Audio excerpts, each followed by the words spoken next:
Here's the problem. Almost anywhere you interact with an audience, you're basically renting their attention. Instagram, TikTok, your landlord is the algorithm, and the rent keeps going up. One day you're in your followers' feeds, and the next day you find yourself dancing for the machine. Play a venue?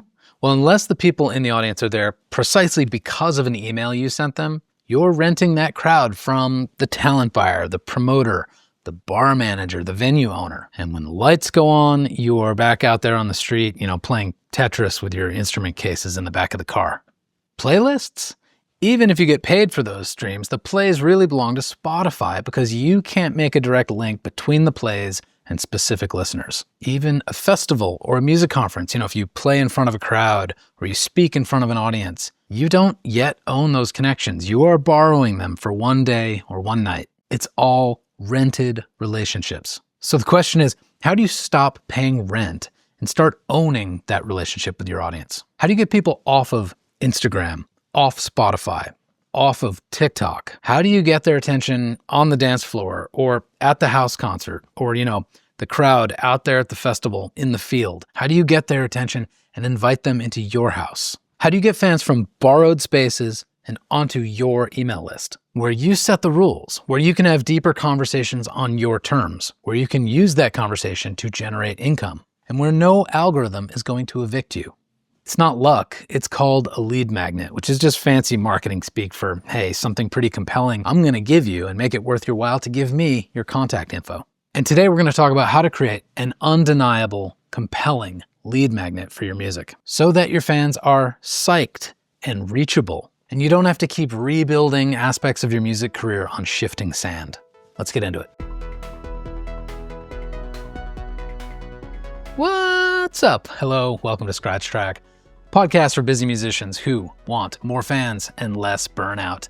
Whether you have meticulously managed an email list with airtight name and location data, and it's all been compiled in a single spreadsheet like you are some sort of organizational wizard, or maybe like me, you have like 8 scattered notebooks and 25 napkins with, poorly scrawled emails on them, and you've got 8 different email capture things on different websites, and you have yet to combine it into something that you can with a straight face call a list. Well, this is the podcast episode for you.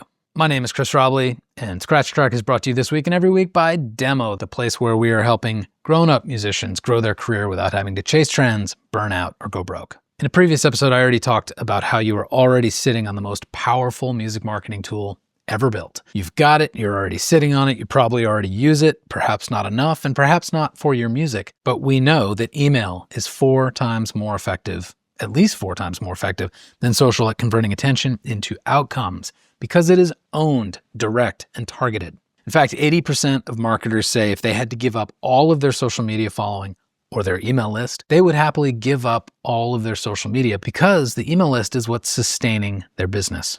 And if that's true for them, well, it should be true for you too. So not only should you be using your list, of course, but you should be growing your list. And one of the most proven ways to grow an email list is a lead magnet. Trivia time. What famous artist used a lead magnet to acquire over 1,400,000 emails in less than 2 months? And bonus point, if you know the artist, what was the lead magnet? Stick around to the end for the answer. Okay, lead magnets. What are they? Well, it's a prize, a reward, a reason, a compelling hook, a piece of bait that you dangle out there and incentivizes them to give you their contact information, including their name and their email, maybe sometimes also their address. The concept of a lead magnet really kind of took off with digital marketing, but the idea of an incentive or a prize, a free sample, is nothing new. We've been doing that in grocery stores for 100 years. Long before that, there's a tradition of letting people sample your wares. And a lead magnet is really just a quickly deliverable version of that same concept. All right, so we are trying to magnetize leads, right? What's a lead?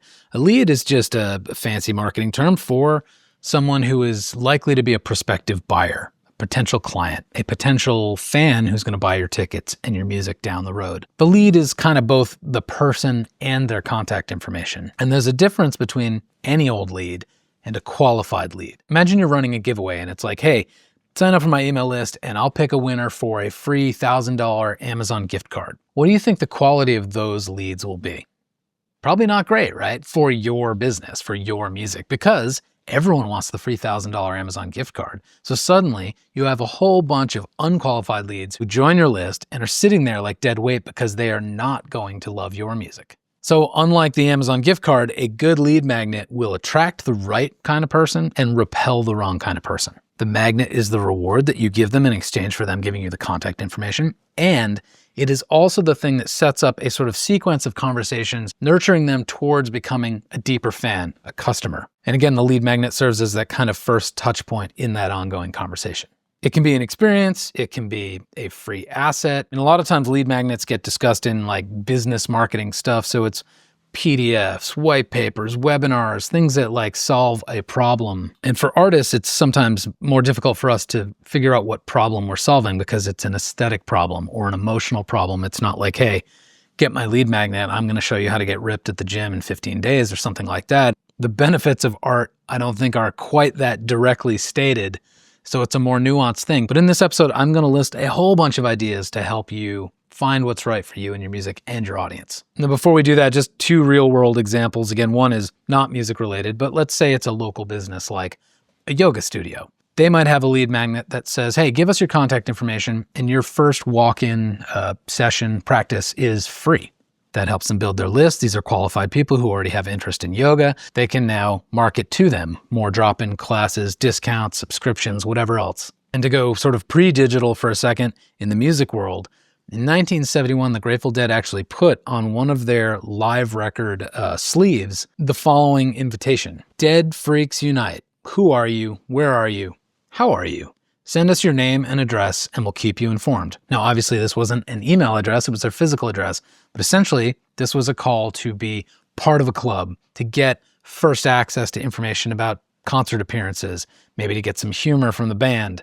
And that served as a kind of very analog fan club related lead magnet. Hey, quick sidebar here, although it's related to the topic today. If this discussion about lead magnets has got you excited to offer something cool and unique for your fans and to help you build your list, well, I have a lead magnet about lead magnets. It's called Get Your Fans Off Instagram for Real, 25 Proven List Building Ideas for Musicians. Check it out. It's quick to read. If one of the ideas works for you, kind of as is, out of the box, that's great. But a lot of times lists like this are good for a reference point and a jumping off point for your own just brainstorming. I hope you check it out. Hope it inspires you to come up with something that works for you. Link is in the show notes.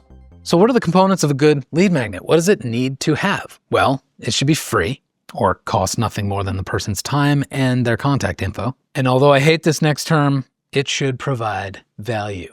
I hate that term because value is so often used in the business world to imply that you are going to solve someone's real concrete problem. Art solves problems, of course, but as I said, in a more sort of roundabout, aesthetic, emotional way. But all the same, if your music is good, it will solve some kind of emotional problem. It can make people feel seen or part of a community or understand themselves better. And so you can position that to provide the value without it sounding like you're making some sort of smarmy, soulless business pitch. A good lead magnet will be easy to deliver. You want to be able to deliver this in an automated way as soon as they give you their email address. So that means, you don't have to wake up at 3 a.m. when someone subscribes and hop on Zoom or something. It shouldn't be a manual thing. Easy to link to, easy to deliver at scale. Another thing I personally think all lead magnets should have, although you may get contrary advice about this, but I think it should have an above and beyondness kind of quality, meaning when you present this thing, people can tell, wow, they're really giving me something special that they've worked hard on, they've put a lot of thought and creativity into it,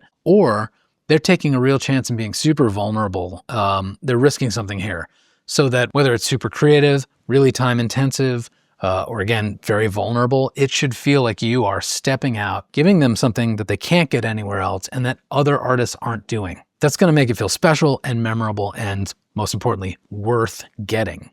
A good lead magnet should have clear ties to you as an artist or to specific music you've put out.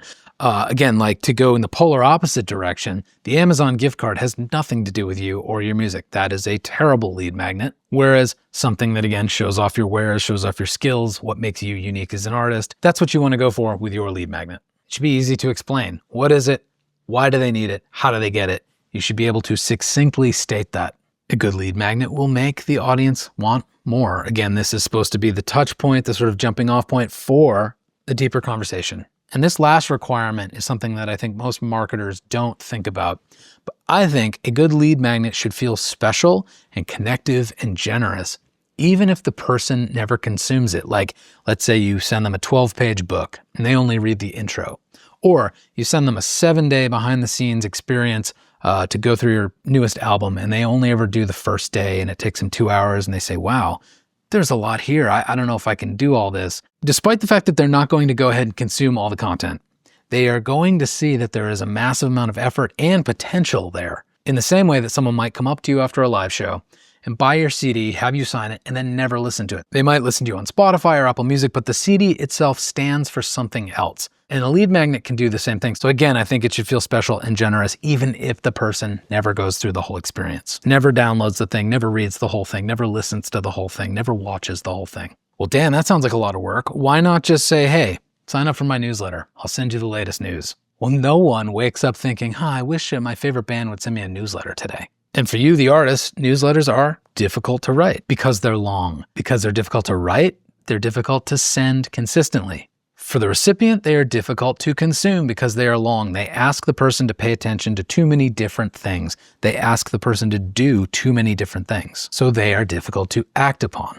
Now, a lot of artists also assume, hey, if these people love me, they'll join my list. No, they won't. If there is not a compelling reason to join that list beyond just, hey, free newsletter once in a while, I'll send you some shit, then a few people will join, but most won't. Because if they really love your music and they've listened on Spotify, well, your next release is most likely going to appear algorithmically there. They're not going to miss out on it. They think that they're going to see important news and the best content in their social feeds. Now, they are actually wrong about that because, as we know, social platforms are starting to show your stuff less and less to followers and relying more on sort of algorithmic reach. But nevertheless, they are under the assumption that they don't need to follow you for news because they're going to see it on social. Basically, what this all means is they think that they can reach out to you and find you when they need you. So to counteract that resistance or that indifference, you need to offer something irresistible and you need to position it correctly. That means you are going to appeal to one of the core emotional triggers in marketing. Now, there's probably a dozen or more of these things in marketing, but I've picked out a few that I see repeatedly in music. So there is curiosity, I got to check this out. There is fear and guilt. That's personal fear and guilt. And something about your lead magnet will alleviate them of that problem. There's FOMO. They don't want to miss something super exciting. There is urgency and scarcity. This is going to run out. There's only so many of these things. There is obviously the desire for reward, gratification, entertainment, surprise and novelty, identity and belonging. And then lastly, social proof, or the sense that they are a leader or an important member of a community. How do you play on one of those emotional triggers with your lead magnet? Let's dig into some examples. First, curiosity. One of my favorite lead magnets of all time was actually my friend Kevin Bruner. He has a band called Small Town Poets, and he had this headline: hear the song that got us kicked off stage. I'm intrigued. Was it terrible? Was it offensive? There's actually a recording of it? Amazing. I need to hear more. What is this train wreck? That is curiosity. He planted a seed of mystery and suspense.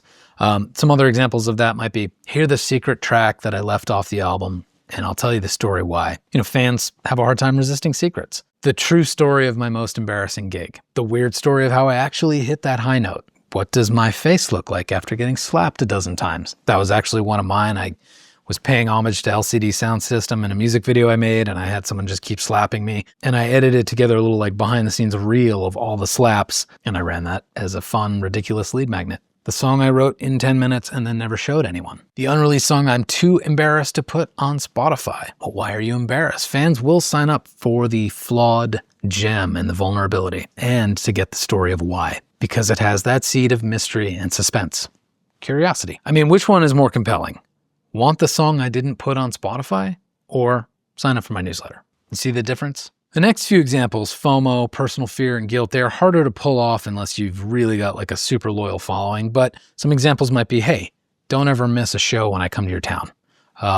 Exclusive early ticket alerts, things like that. Nobody wants to be the fan who misses a local gig of their favorite artist. Certain subscribers want first dibs at vinyl or, exclusive merch drops or whatever. Basically if they're not on your list, they're not in the club, and they have that collector mindset and they hate being left out. Well, that might be a good lead magnet for a certain subset of your fans. power of urgency and scarcity is probably obvious, but basically when there's a ticking clock and there's only so many items left, well, you are compelling people to act now. The first 250 people to sign up to our list get our free live EP, or the first 1,000 or whatever you want it to be. Make it clear that it's limited and fans will sprint towards something that they think is going to be gone tomorrow.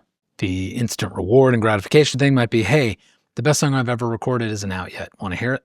Surprise and novelty, that could be quite a few things. You could really get wacky with this one, but a couple examples I thought of. I have a music video that I actually lip-synced backwards to one of my songs so that we could flip the video, and I'm sort of physically defying gravity throughout the video.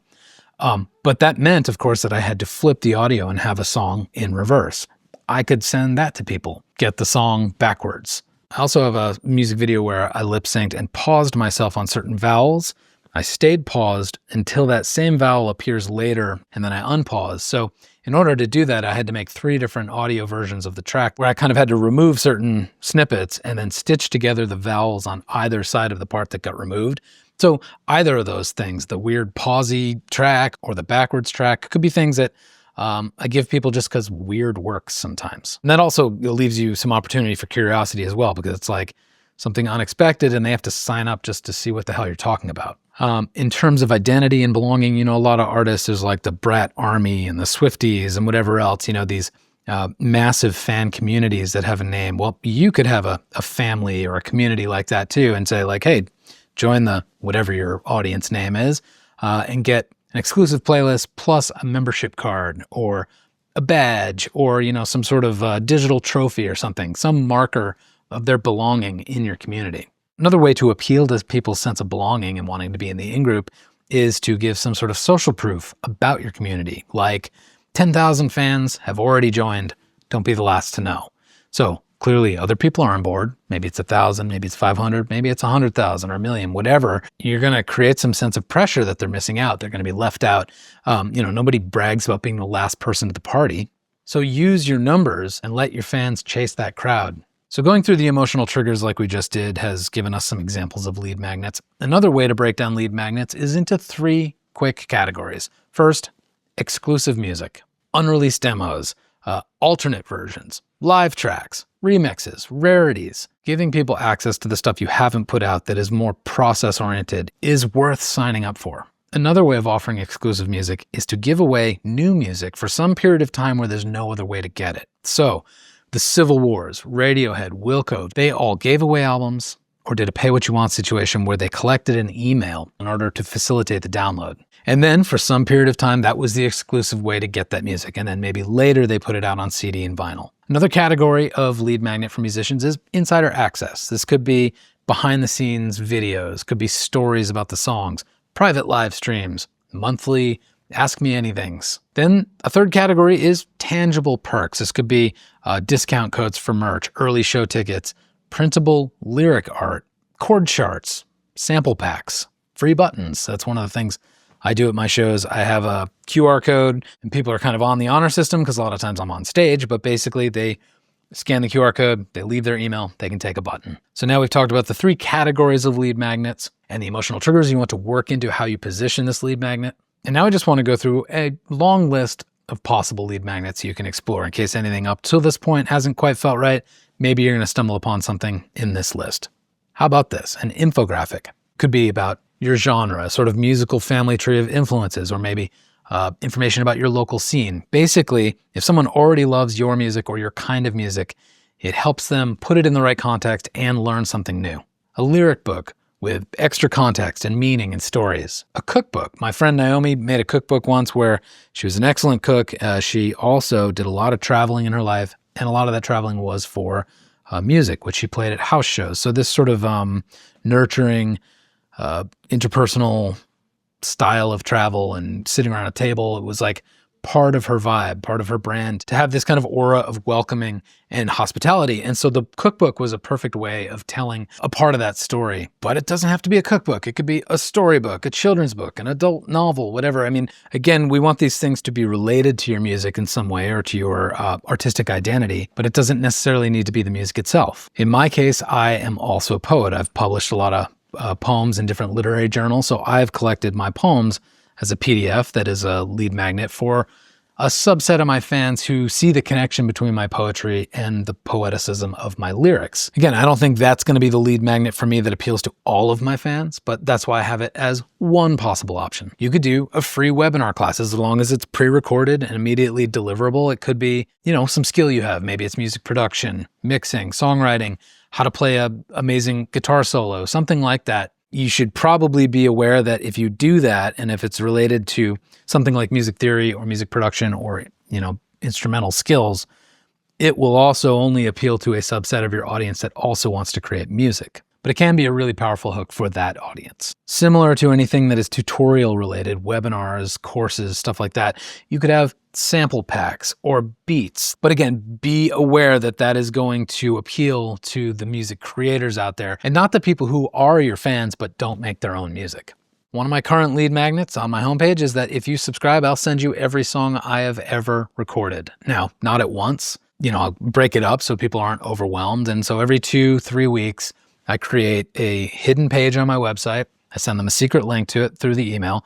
They can go there, read the lyrics, get the videos, the behind the scenes stories, a bunch of Easter eggs too, historical references or whatever else. There's a lot to dig into. And over the next 2-3 years, my plan is to have a page like that for every single song I've ever recorded. Similar to that, there's another approach which my friends at Indiepreneur call the ultimate album launch. And that's basically creating that same sort of page for every song on a new release. And then over 7 days or 5 days or 14 days, whatever you feel like is appropriate, you share that new music and all the stories behind it. I mentioned giving away pins at live shows and using a QR code to collect the email. You could do guitar picks, pens, notepads, if you're like a hippie jam band, blotter paper or rolling paper. I've seen artists do packs of gum with their own branding and information on the package. Koozies, anything you can manufacture pretty cheaply, in bulk, and then use as a giveaway at shows. You could have a club where you record these weird backstage rant voicemails and just, download an audio note, venting, tell a story about something weird that happened at a venue or on tour or your latest frustration or anything like that. And, send them once a week, once a month, whatever pace or cadence you feel like you can manage, and just have fun with it. Custom fan horoscope. How about you make a PDF with a bunch of horoscope stuff on it where every sign and every fortune and every prediction that you're making subtly ties back into some song or some album that you've released. How about choose my set list, or choose the name of a new album, or choose which direction I go in for my music videos. Like any way that you can get your list involved in shaping your career can be a powerful lead magnet. Depends on the type of artist you are. Sometimes you should be in the driver's seat for almost everything. But if there are aspects of your career that you don't guard as closely as others, maybe open those up for fan input and make sure they know that the email list is the way that they can provide that feedback to you. How about embarrassing stuff like my first GarageBand demo ever? Maybe it's cringy, maybe it's charming, but it will humanize you. And people love the sort of like before they were good, before they were famous, the before and after photo, get vulnerable in that way. There's a fun storytelling series called Mortified. Maybe you've heard of it, where people get on stage and they read their old diary entries from their childhood. It's terrifying. It's hilarious. You could do a similar thing for your music. And maybe it's like a lost lyrics notebook page. Like maybe it's a JPEG of a notebook page of the first lyric you ever wrote. If you and your collaborators have like a thread going where you share weird memes and inside jokes, maybe you create a private meme folder in Drive or Dropbox or something like that.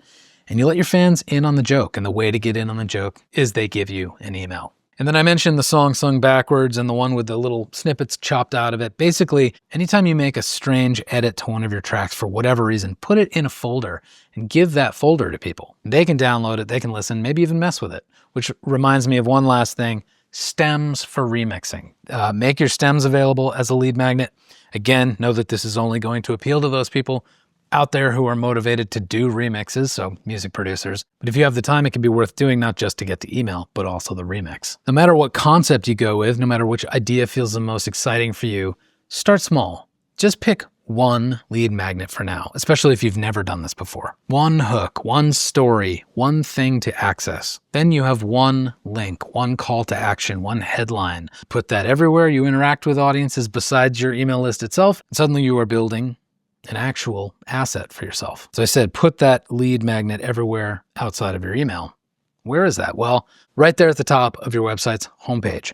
Website pop-ups, website announcement bars, your social bios, Spotify bio, Linktree. Tell people about it at live shows. Have a call to action at your merch booth. Anytime you get a new follower on Instagram, leave them a DM voice message and tell them about this lead magnet. All the ways that you communicate with people outside of your email list, use that real estate to get people onto your email list. And no, your Instagram bio shouldn't link to Spotify. That's like sending your fans from one person's house to another person's house. You want them to go to your house. And to make it as easy as possible, as sort of frictionless as possible for people to give you their contact information, don't ask for too much.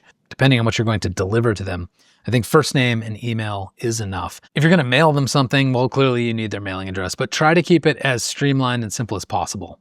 Don't bury this lead magnet. Make it the first thing anyone sees the minute they decide to take one step further into investigating more about you and your music. And when they sign up, don't ghost them afterwards. You deliver the thing quickly. Automate an email that welcomes them to your list and delivers the thing they signed up for. And then, of course, you want to have a whole welcome sequence, which is a series of emails that are meant to help this person go further along on a journey towards becoming a diehard fan. But I'm going to leave that here for now because we're going to talk a lot more about that in a future episode. To reiterate something about the lead magnet, it doesn't have to be fancy. It just has to exist. And a lot of times, scrappy beats perfect. Sometimes we spend all this time trying to think of the greatest thing and it prevents us from launching anything. Hey, one last sidebar on the topic of lead magnets. Don't forget my guide, Get Your Fans Off Instagram for Real, 25 Proven List Building Ideas for Musicians, which is a lead magnet about lead magnets. The link is in the show notes. I hope you get it. Use it to maybe apply one of the ideas as is to your own music, or use it as a reference point to do your own brainstorming and find what works for you. Check it out. All right, trivia answer time. So who was the artist that collected 1,400,000 emails in less than 2 months from a lead magnet? Trent Reznor from 9 Inch Nails. He gave away his album, The Slip, in exchange for an email address. And that number, 1,400,000 people, those are different individual people. Then, of course, he used that list to sell these same people vinyl and CDs with bonus tracks and stuff like that. And if Trent Reznor and Radiohead and the Civil Wars and Wilco are all making complete full-length albums, giving them away for free in exchange for an email, clearly the email is worth something. If that's true, you should make your top priority this week coming up with a great lead magnet, especially if you don't have one at all. If you have one and it's maybe less effective now, it feels stale, it doesn't feel super connected to who you are right now or the music you're making, come up with a new one. Give fans a reason to step into your world. Speaking of stepping into worlds, I'd love for you to visit musicdemo.org, where we're building coaching and consulting and courses and content to help busy musicians do more with their music without, going insane. So if you got this far and you had a fun time sort of brainstorming ideas for lead magnets, you're using that lead magnet to grow your list, but now as your list grows, you're scratching your head what to write these people every week. Well, don't worry. That topic's coming up soon. I'll give you a bunch of things to write about and tell your fans between more obvious big news events. So stay tuned and I'll see you then.